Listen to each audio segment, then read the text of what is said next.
looking at this Leninger slide at one cavern here. So here is one cavern. It's hard to see, but imagine you cup your hands like that. This cavern is in there, and it's mostly in this hydrophobic membrane. Its sister cavern, which we can't see, is on the other side of this complex. Up here, cytochrome C in dashed presentation because it's not part of complex 3. It goes from 3 to 4, back and forth. Here is this weird protein. This is that hammerhead that I was talking about last time. It has a very long, flexible neck. It wraps around like this. And here's its sister over here. We can't see the flexible head on it, but we can see the top part over here on the other side. But you're only seeing one side. And so,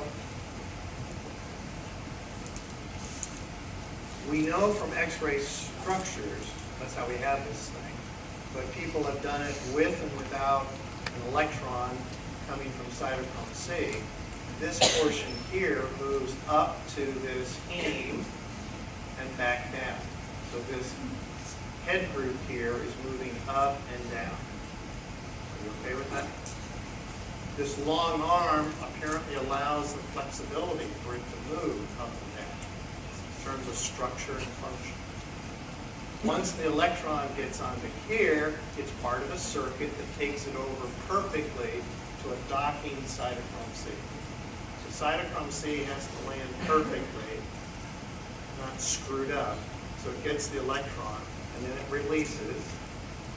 And now a different cytochrome C can come in, dock at the same position, and presumably get the electron from the other cave. The hard part is, here comes, not shown in here, a QH2, which is CoQ. It comes in and binds. There's two binding sides. There's a binding side on the P side, positive side, P side of the cavern, and there's a binding side on the other side, the negative side. One electron goes up, so Q binds here, an electron goes up and one comes down. And who would have ever guessed this? So it's a mechanism for something carrying two electrons to come into the cave, donate one electron to cytochrome C, and have the other one wait around to grab a proton. Okay? That's clear here. So to understand this, I need you to block out this part over here. Just pretend you're not looking at this. Put a hand in front of that. And just focus over here. And to understand how this works, you have to understand that this Q cycle, what it's called, requires a population of Qs. No one Q can do everything by itself. So what Leninger's trying to show is here comes a QH2. What does Q stand for? Coenzyme Q. Remember, if you go back to the slides last time, it can have one electron and one proton, or two electrons and two protons. QH2 indicates it has two electrons and two protons. So when it, by diffusion, binds to this binding site on the positive side, the P side, one electron with this blue line here is going on to, they're just showing the head part of this hammer. The hammer is coming down, picking up the electron, moving it up to the other cytochrome, and the circuit allows it to go, the electron onto cytochrome C. When it binds to this site, this is an enzyme catalyzed site, the protein portion is causing one electron to go up, but it's also dumping these two protons off onto this side of the membrane. So this is acting as a proton pump in the sense that protons are asymmetrically dumped. Instead of one going to each side, two are going to one side. Because that's how the orientation of the active site is.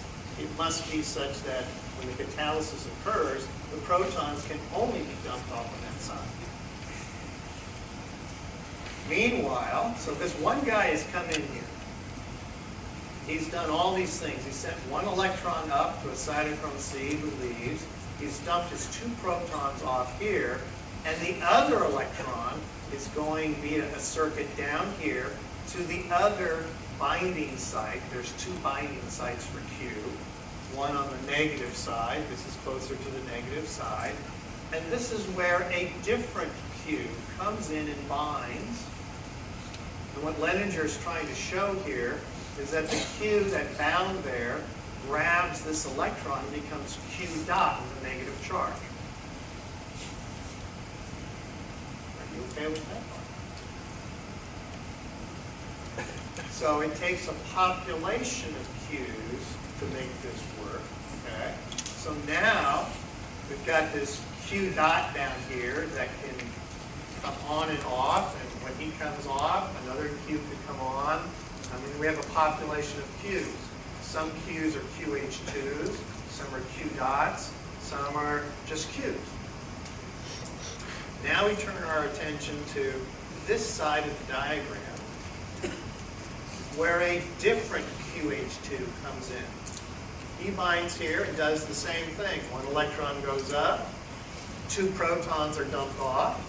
The other electron comes down, only this time, if this Q dot from over here is sitting there, he gets lucky and becomes 2 electrons on him and picks up 2 protons at this catalytic site, and he becomes a QH2.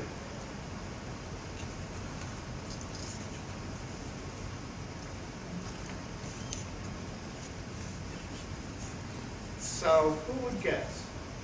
Now, just relax for a second. I magically, the Q cycle, that's not the part, this part down here. Oh, don't show me that, Dr. Gold. This is the balance reaction. Okay, so take a moment, write this down. This allows you to understand how a population of Qs get the job done. What's the job? 2 jobs. Passing 1 electron at a time to cytochrome C. The cytochrome C can only take 1 electron. So where does the other electron go? It goes to the other Q binding site where a different Q binds that electron. The other job is to pump some protons across the membrane.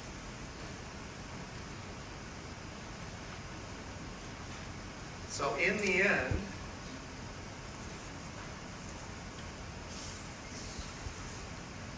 a QH2 down here at the bottom, a QH2 has how many electrons? 2. Those 2 electrons, let's pretend, came from NADH in complex 1. This complex 1 would form 1 QH2 at the end of that island that's in the membrane. So the energy of those 2 electrons is sufficient in complex 3 to get 4 protons over here. 4 protons are being pumped in this cycle. Yes?